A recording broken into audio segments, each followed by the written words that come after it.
Hello everyone, this is Jyoti here. आज इस video में हम एक आईपीओ का रिव्यू करेंगे जो 20 जनवरी को ओपन होगा। तो यूजुअली आप Flipkart, Myntra, Meesho, Swiggy, Blinkit, Zepto जैसे ऐप से ऑर्डर करते हैं, लेकिन क्या आपने सोचा है कि इन सब के पीछे डिलीवरी का असली रियल हीरो कौन है? तो ये कंपनी है शैडोफैक्स टेक्नोलॉजीज़ जो अपना आईपीओ लेके आई है जो 20 जनवरी को ओपन होगा। ये इंडिया की लीडिंग लॉजिस्टिक सॉल्यूशन प्रोवाइडर है, मंत्रम लॉजिस्टिक कंपनी है जो इंडिया में 14,700 प्लस पिन कोड्स पे डिलीवरी करती है। मीन्स ऑलमोस्ट पूरा इंडिया कैप्चर करती है। 2 लाख से ज़्यादा डिलीवरी पार्टनर इनके साथ जुड़े हुए हैं एंड 4,000 प्लस टच पॉइंट्स हैं। अब किसी भी चीज़ की डिलीवरी हो, चाहे वो ई कॉमर्स हो, फास्ट डिलीवरी हो या फिर फूड डिलीवरी हो, हर तरीके की डिलीवरी सॉल्यूशंस कंपनी प्रोवाइड करती है। 2016 में ये कंपनी स्टार्ट हुई थी और ये एसेट लाइट मॉडल पे वर्क करती है। Means company warehouses and trucks lease पे लेती है, लेकिन टेक्नोलॉजी एंड ऑटोमेशन इनका खुद का होता है। मीन्स यहाँ पे कंपनी कॉस्ट भी बचाती है और साथ में स्केलेबिलिटी भी यहाँ पे आती है। तो यहाँ पे जो कंपनी का बिजनेस मॉडल है काफ़ी अट्रैक्टिव साउंड कर रहा है और क्लाइंट बेस तो इनका बहुत ही स्ट्रॉन्ग है। ऑल ओवर इंडिया को इन्होंने कैप्चर किया हुआ है। हर पिन कोड पे ऑलमोस्ट ये डिलीवरी करती है विद इन इंडिया। अब हम इसके फाइनेंशियल्स को एक बार देख लेते हैं, क्योंकि कंपनी के फाइनेंशियल्स यहाँ से आपको वीक नज़र आएंगे, भले कंपनी का बिजनेस मॉडल काफ़ी स्ट्रांग हो। फाइनेंशियल्स में सबसे पहले बात करते हैं इसके असेट की। तो असेट में हमें लास्ट 3 ईयर्स में तो अच्छी ग्रोथ देखने को मिल रही है। रेवेन्यू की बात करेंगे तो रेवेन्यू में भी काफ़ी अच्छी ग्रोथ है और लास्ट 1 ईयर में इनका रेवेन्यू अराउंड 30% से इंक्रीज़ भी हुआ है। लेकिन यहाँ पे देखने वाली बात है profit after tax. Profit after tax में आप देखेंगे तो जहाँ पे 23 और 24 में ईयर 2023 और 24 में ये एक लॉस मेकिंग कंपनी थी।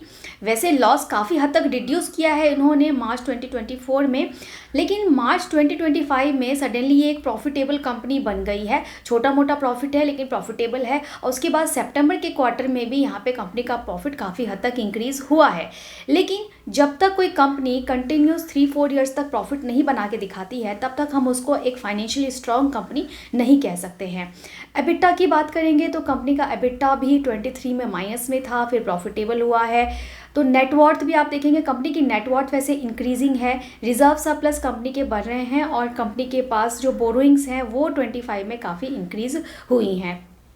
अब हम इनके रिटर्न रेशोज़ की अगर बात करें, डेप्ट इक्विटी रेशो तो इनका हेल्दी है, ज़्यादा डेप्ट, कंपनी के पास रिजर्व ज़्यादा है। रिटर्न और नेटवर्थ काफ़ी कम है, एबिटा मार्जिन भी काफ़ी कम है और profit to book value ratio काफ़ी ज़्यादा है। प्रोमोटर होल्डिंग यहाँ पे सिर्फ 19.13% की है और पीई रेशो आप यहाँ से देखेंगे तो काफ़ी हायर साइड पे इसकी पीई रेशो है in comparison of this sector. तो सेक्टर में जो इनके पीयर्स कंपनी है उनके कंपैरिजन में इनका पीई रेशो काफ़ी ज़्यादा है। मीन्स ये जो आईपीओ है वो काफ़ी ओवर वैल्यूड लग रहा है।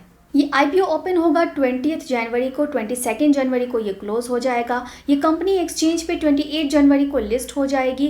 फेस वैल्यू ₹10 पर शेयर का है।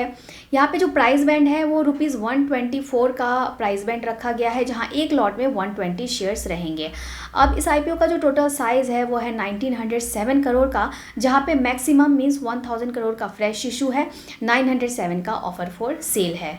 अब इस आईपीओ का अलॉटमेंट 23 जनवरी को आ जाएगा। अगर आपको ये आईपीओ मिलता है, आप अप्लाई करते हैं, तो 27 जनवरी को आपके डीमैट अकाउंट में शेयर्स आ जाएंगे, नहीं तो same day refund process start हो जाएगा और 28 जनवरी को कंपनी एक्सचेंज पे लिस्ट हो जाएगी। यहाँ पे 10% शेयर्स रिटेल कैटेगरी के लिए रिजर्व रखे गए हैं। आईपीओ लाने के पीछे ऑब्जेक्टिव की बात करें तो कंपनी अपने नेटवर्क इंफ्रास्ट्रक्चर के फंडिंग के लिए जो है इस अमाउंट को यूज़ करेगी। उसके बाद अपने लीज पेमेंट वगैरह के लिए जो ये न्यू सेटअप करेगी उसकी पेमेंट के लिए यूज़ करेगी।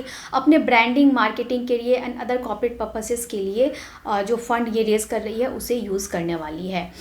अब हम बात कर लेते हैं इसके ग्रे मार्केट प्रीमियम की। तो ग्रे मार्केट प्रीमियम से पहले अगर हम इसकी स्ट्रेंथ और वीकनेस की बात करें तो कंपनी की स्ट्रेंथ इसका क्लाइंट बेस है, बिजनेस मॉडल है और डेट कंपनी के पास ज़्यादा नहीं है। लेकिन अगर निगेटिव्स की बात करें तो कंपनी फाइनेंशियली अभी काफ़ी वीक है। कंपनी को काफ़ी ज़्यादा अपने फंडामेंटल्स पे वर्क करने की ज़रूरत है। अब ग्रे मार्केट प्रीमियम में इसका रेट चल रहा है फिलहाल 15 का, जिसके बेसिस पे यहाँ पे 12% तक का लिस्टिंग बेनिफिट एक्सपेक्टेड है। मीन्स एक लॉट पे आपको 1800 तक का बेनिफिट मिल सकता है।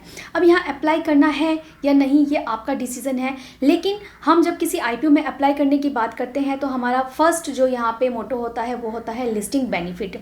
तो एक छोटे मोटे लिस्टिंग गेन के लिए मैं इस IPO में ऑफकोर्स अप्लाई करने वाली हूँ, लेकिन अगर आप ज़रा भी रिस्क नहीं लेना चाहते हैं तो आप थर्ड डे का वेट कर सकते हैं। किस तरीके की डिमांड सब्सक्रिप्शन देखने को मिलती है उसके बेसिस पे आप डिसीजन ले सकते हैं। बेसिकली अगर थर्ड डे तक 5 टाइम डिमांड्स देखने को मिलती है तो वो काफ़ी सेफ साइड माना जाता है और वहाँ पे एक छोटा मोटा लिस्टिंग गेन एक्सपेक्टेड होता है। तो आप अपनी स्ट्रेटेजी लगा सकते हैं। मैं इसमें छोटे मोटे लिस्टिंग गेन के लिए अप्लाई करूँगी। आप क्या करेंगे मुझे कमेंट करके बताएं और ऐसे ही वीडियोज़ के लिए चैनल को सब्सक्राइब कर लें। मिलते हैं नेक्स्ट वीडियो में। Thank you.